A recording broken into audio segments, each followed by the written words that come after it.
Esta es La Voz del Derecho.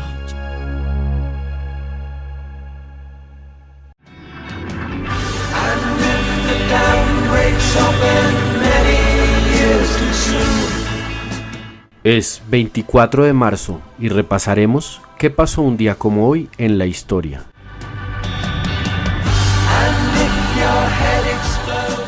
En 1879, Bolivia y Chile se enfrentan en la Guerra del Pacífico, conflicto armado que concluiría en 1884 y que enfrentó a Chile también contra Perú, aliado de Bolivia. Esta guerra fue desarrollada en el Océano Pacífico, en el desierto de Atacama y en las serranías y valles peruanos.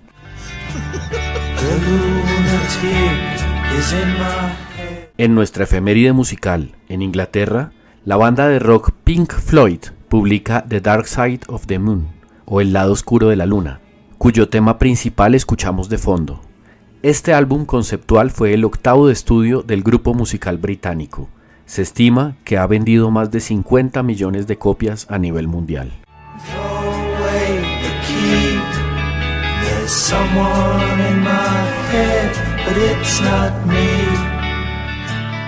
En 1976, en Argentina, el general Jorge Rafael Videla, el almirante Emilio Eduardo Macera y el brigadier Orlando Ramón Agosti perpetran un golpe de Estado y deponen a la presidente constitucional peronista María Estela Martínez de Perón, iniciando así la última dictadura militar de esta nación que tuvo como objetivo el disciplinamiento de la población mediante la desaparición forzosa y el asesinato de opositores.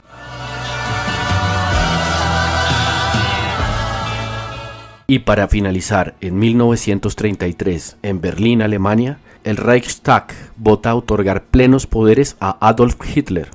Ese mismo día, en Nueva York, manifestantes judíos exigen un boicot contra los productos alemanes, en respuesta a la persecución a la que son objeto los judíos en la Alemania nazi. Para analizar este tema, me atiende desde Colonia, Alemania, el abogado Michael Stober. Él es catedrático y director de la Oficina de Relaciones Internacionales de la Facultad de Derecho de la Universidad Christian Albrecht de Kiel. Bienvenido, doctor Stober, y gracias por acompañarnos. Estimado doctor Saavedra, muchísimas gracias por la invitación a esta entrevista. Después de conocer lo que fue el nacionalsocialismo, Hitler en la historia, y toda la tragedia que ocurrió, ¿cómo explicar que en Alemania el Reichstag o el Parlamento lo había elegido un día como hoy de 1933 como canciller de Alemania, es decir, la máxima figura política del país? La pregunta cómo pudo subir al poder una tal persona, una persona tan radical, es varias razones. Tratado de Versalles, la pérdida de la Primera Guerra Mundial, una muy fuerte crisis económica en Alemania, en todo el mundo, pero sobre todo en Alemania, que además tuvo que pagar reparaciones a los otros países ganadores de la Primera Guerra Mundial, una humillación muy grande de Alemania, y también este movimiento totalitario que había en toda Europa.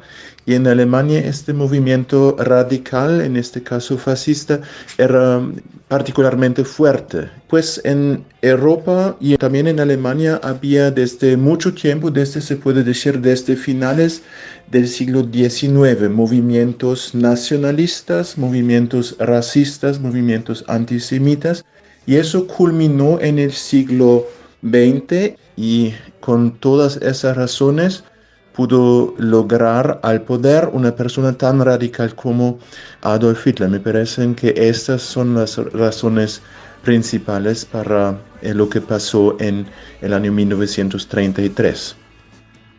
No se puede negar, doctor Stober, que Hitler tenía unas grandes condiciones que cualquier político o líder de hoy en día admiraría: ese carisma, magnetismo, esa relación con las masas, esa forma de impactar las emociones del pueblo. Es un talento que realmente hay que reconocer y que incluso es tomado como un modelo por las compañías de marketing.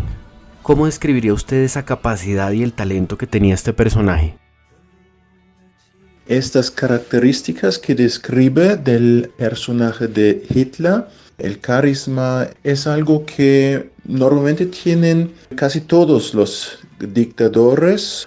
En el caso de Hitler me parece que su éxito se explica también porque él en un momento muy temprano de la historia descubrió los medios de masa, la televisión, el cine en general, las grabaciones por vídeo, y con el uso de estos entonces muy modernos medios de comunicación, también la radio es algo que usó mucho.